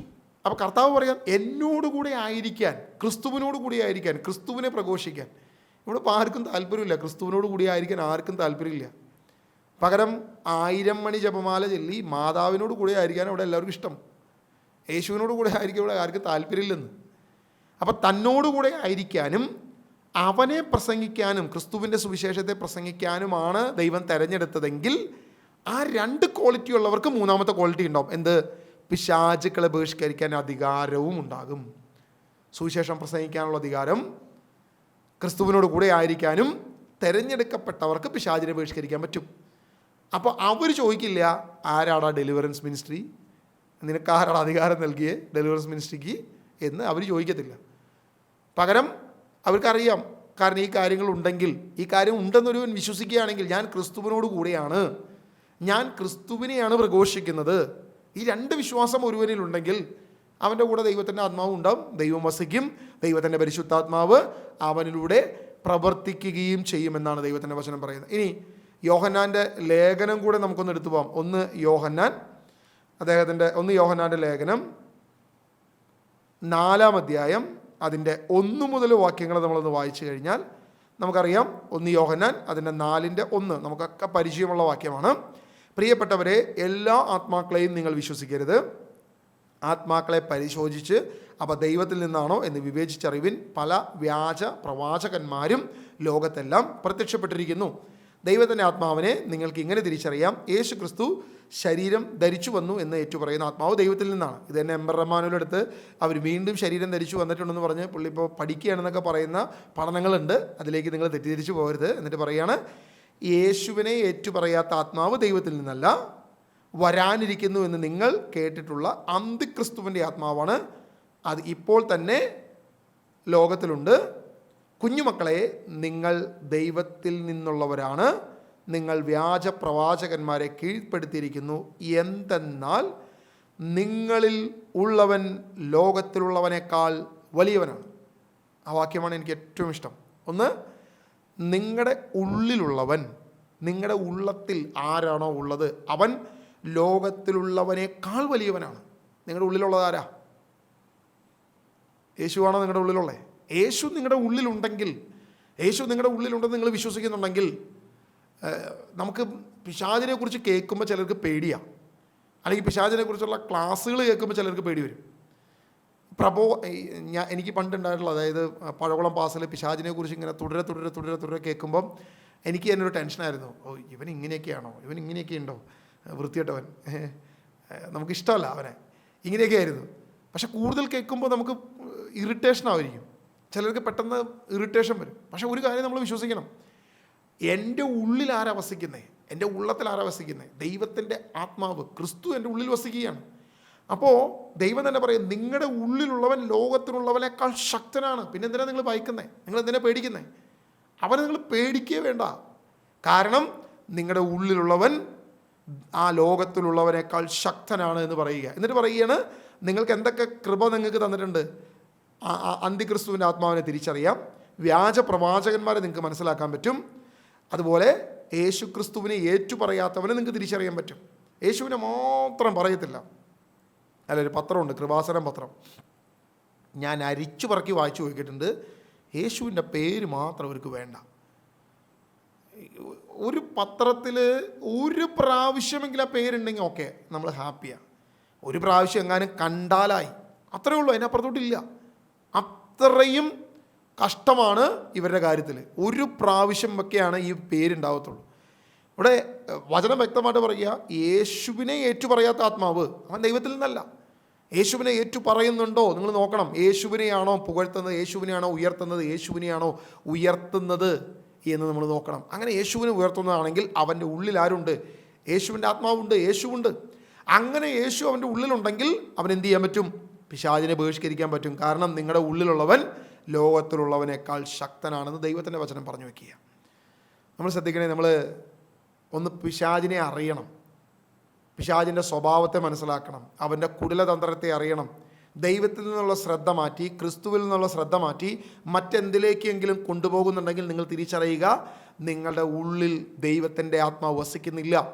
നിങ്ങളെ മറ്റുള്ളതിലേക്ക് മാറ്റുകയാണെങ്കിൽ, ക്രിസ്തുവിലേക്കുള്ള നിങ്ങളുടെ കോൺസെൻട്രേഷൻ, നിങ്ങളുടെ ക്രിസ്റ്റോ സെൻട്രിക് എന്ന തോട്ട് തന്നെ മാറ്റി മറ്റെന്തിലേക്കെങ്കിലും നിങ്ങളെ വഴിതെറ്റിക്കുന്നുണ്ടെങ്കിൽ അവിടെ തിരിച്ചറിയുക, അവിടെ നിങ്ങളുടെ ഉള്ളത്തിൽ വസിക്കുന്നവൻ മറ്റാരോ ആണ്, ക്രിസ്തുവല്ല.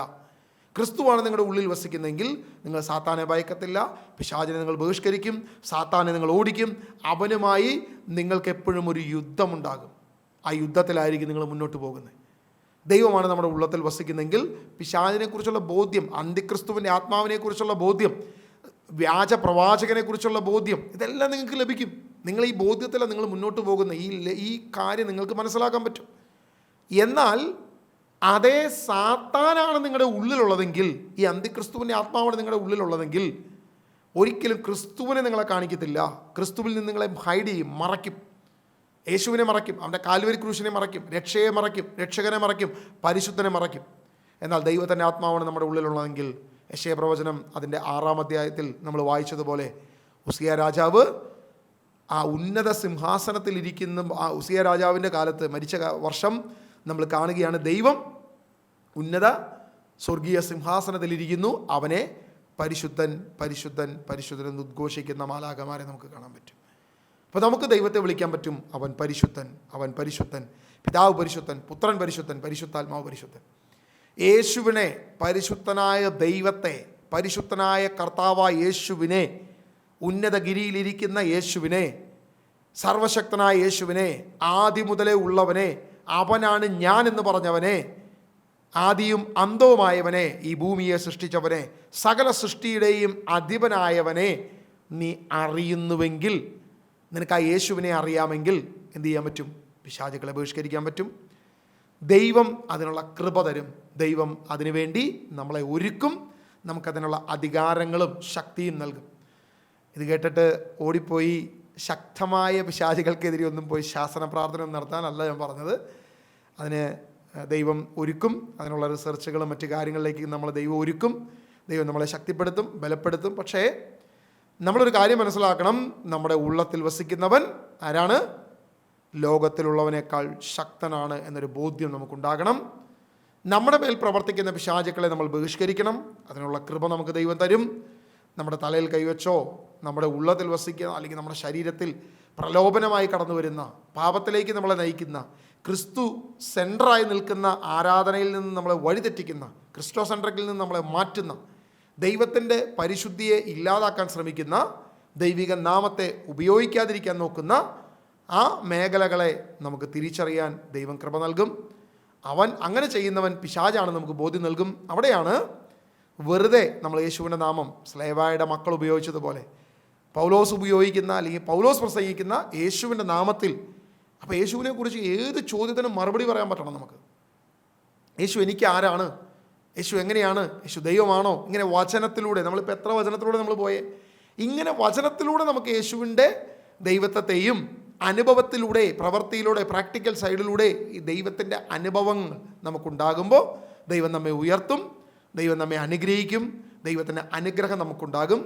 അതല്ലെങ്കിൽ സ്ലേവായുടെ മക്കൾക്ക് പറ്റിയ പോലെ നമുക്ക് പറ്റും. അവിടെ തൊട്ട് താഴെ നമ്മൾ കാണുന്ന കാര്യമുണ്ട്, പിശാച് അവനെ വലിച്ച് കീറിയെന്നാണ് പറഞ്ഞിരിക്കുന്നത്. അവൻ്റെ വസ്ത്രം വലിച്ചു കീറിയിട്ടാണ്, എടാ നീ ആരാ എന്ന് ചോദിച്ച്, നീ ഏതാ എന്ന് ചോദിച്ചു. അവൻ്റെ വസ്ത്രം വലിച്ചു കീറി. എന്നിട്ട് തൊട്ട് താഴെ പറയണേ, അവിടെ ഉണ്ടായിരുന്ന യഹൂദർ ഭയപ്പെട്ടു. കാരണം പിശാചിൻ്റെ ശക്തിയെ കണ്ട് അവർ ഭയപ്പെട്ടു എന്നുകൂടെ നമ്മളവിടെ വചനത്തിൽ കാണുന്നു. അപ്പോൾ നമ്മൾ ഇത്രയും കാര്യങ്ങൾ നമ്മൾ ശ്രദ്ധിക്കുക, നമ്മൾ മനസ്സിലാക്കുക. നമ്മുടെ ഉള്ളത്തിൽ വസിക്കുന്നവൻ സർവശക്തനായ ദൈവം, അവനാണ് എന്ന് പറഞ്ഞ അതേ ദൈവം, അവൻ ആദിയിലുള്ളവൻ, അവൻ അനന്തം വരെയുള്ളവൻ, അവൻ ഉന്നതനായ ഗിരിയിൽ വസിക്കുന്ന സർവശക്തനായ നമ്മുടെ ദൈവം, ശക്തനായ ദൈവം, നമ്മെ കൂടെ വസിക്കുന്ന, നമ്മുടെ ഉള്ളത്തിൽ വസിക്കുന്ന. അതാ എനിക്ക് ഏറ്റവും ഇഷ്ടപ്പെട്ട വചനം യെശയ്യാപ്രവചനം അതിൻ്റെ 57:15. ഉന്നതത്തിലിരിക്കുന്ന സർവശക്തനായ പരിശുദ്ധനെന്ന നാമം വഹിക്കുന്നവൻ, ആ വഹിക്കുന്ന ദൈവം ഇന്ന് എന്ത് ചെയ്യുന്നു? അവൻ ഇന്ന് നമ്മുടെ ഉള്ളത്തിൽ, വിനീതനായവൻ്റെ ഹൃദയത്തിൽ വന്ന് വസിക്കുന്നു. നമ്മുടെ ഉള്ളിൽ വന്ന് വസിക്കാൻ ആഗ്രഹിക്കുന്ന ആ സർവശക്തനായ ദൈവത്തെ നമുക്ക് വാഴ്ത്താം, നമുക്ക് പുകഴ്ത്താം. ആ ദൈവത്തെ നമുക്ക് ആരാധിക്കാം. ആ ദൈവത്തിൻ്റെ കൃപ നമ്മുടെ മേൽ ചൊരിയട്ടെ. ഇന്നീ കൂടിയിരിക്കുന്ന ഓരോ മക്കളുടെ മേലും വ്യാപരിക്കട്ടെ. നമ്മളൊരിക്കലും ആവശ്യങ്ങൾക്ക് വേണ്ടി മാത്രം ദൈവത്തിൽ ആശ്രയിക്കുന്നവരായി മാറാതെ, ദൈവം പരിശുദ്ധനെന്ന് വിശ്വസിച്ചുകൊണ്ട്, സർവശക്തനായ യേശു ദൈവമെന്ന് വിശ്വസിച്ചുകൊണ്ട് ആ ദൈവത്തിൽ നമുക്ക് ആശ്രയിക്കാം. ദൈവം നമ്മെ അനുഗ്രഹിക്കട്ടെ. God bless you all.